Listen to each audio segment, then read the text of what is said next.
Portugal ജയിച്ചു, Ronaldo goal അടിച്ചു. ഒരു ക്രിസ്ത്യാനോ റൊണാൾഡോ ഫാൻ എന്ന നിലയിൽ ഞാൻ ഭയങ്കര ഹാപ്പിയാണ്. അപ്പൊ ഈ ഒരു സന്തോഷത്തില് കഴിഞ്ഞ വേൾഡ് കപ്പിന്റെ ഒരു കുഞ്ഞു സ്റ്റോറി ഞാൻ പറയാവേ. ഞാൻ ഫുട്ബോൾ കാണാൻ തുടങ്ങിയത് എന്റെ ആങ്ങളുടെ കൂടെ ഇരുന്നാണ് കാണാൻ തുടങ്ങിയത്. ഈ ഒരു കാര്യത്തിൽ മാത്രമാണ് ഞങ്ങൾ ആങ്ങളെയും പെങ്ങന്മാരും ഒക്കെ കെട്ടാട്ടിരിക്കുന്നത്. കാരണം ഞങ്ങൾക്ക് 3 പേർക്ക് പോർച്ചുഗലാണ് ഇഷ്ടം, ബിക്കോസ് ഓഫ് ക്രിസ്ത്യാനോ റൊണാൾഡോ.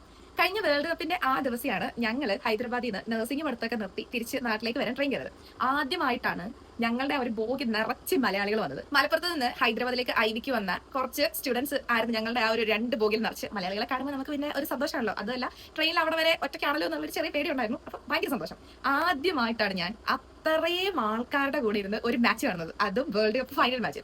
അന്ന് ആ ട്രെയിനിൽ ഞാൻ റൊണാൾഡോയുടെ ജേഴ്സി ഇട്ട ആൾക്കാരെ കണ്ടായിരുന്നു, നെയ്മറിന്റെ ജേഴ്സി ഇട്ട ആൾക്കാരുണ്ടായിരുന്നു, മെസ്സിയുടെ ജേഴ്സി ഇട്ട ആൾക്കാരുണ്ടായിരുന്നു. അന്ന് ഞാൻ മെസ്സി വേൾഡ് കപ്പ് ലിഫ്റ്റ് ചെയ്തപ്പോ ഞാൻ അവിടെ CR7 ഫാൻസിനെയോ അല്ലെങ്കിൽ അർജന്റീന ഫാൻസിനെയോ ഫ്രാൻസിന്റെ ഫാൻസിനെയോ നെയ്മറിന്റെ ഫാൻസിനെയോ ഒന്നും അല്ല കണ്ടത്. ദ റിയൽ ഫുട്ബോൾ ഫാൻസിനെ ഞാൻ അന്ന് ആ ട്രെയിനിൽ കണ്ടു. ഞാൻ ഇതിപ്പോ ഇവിടെ എന്തിനാണ് പറയാൻ റീസൺ എന്ന് ചോദിച്ചു കഴിഞ്ഞാൽ, ഫാൻസ് തമ്മിൽ അങ്ങോട്ടും ഇങ്ങോട്ടും ഉള്ള വഴക്കുകളൊക്കെ സ്പോർട്സ്മാൻ സ്പിരിറ്റിലാണ് നമ്മൾ എല്ലാവരും എടുക്കുന്നത്. പക്ഷെ റീസെന്റ് സ്പോർട്സ്മാൻ സ്പിരിറ്റിനും അപ്പുറത്തേക്ക്, അതായത് എന്തൊക്കെയോ വൈരാഗ്യം ഉള്ളതുപോലത്തെ രീതിയിലുള്ള ഹെയ്റ്റ് ഇങ്ങനെ സ്പ്രെഡ് ചെയ്യുന്നത് നമ്മൾ എല്ലാവരും കാണുന്നതാണ്. അപ്പൊ അന്നേരം എനിക്ക് ഓർമ്മ വന്നത് എന്റെ ഈ ഒരു മെമ്മറി ആയിരുന്നു. ഞാൻ എന്റെ ലൈഫ് ലോങ്ങിലേക്ക് ഹോൾഡ് ചെയ്യാൻ പോകുന്ന ഒരു കിഡിലൻ മെമ്മറിയാണിത്.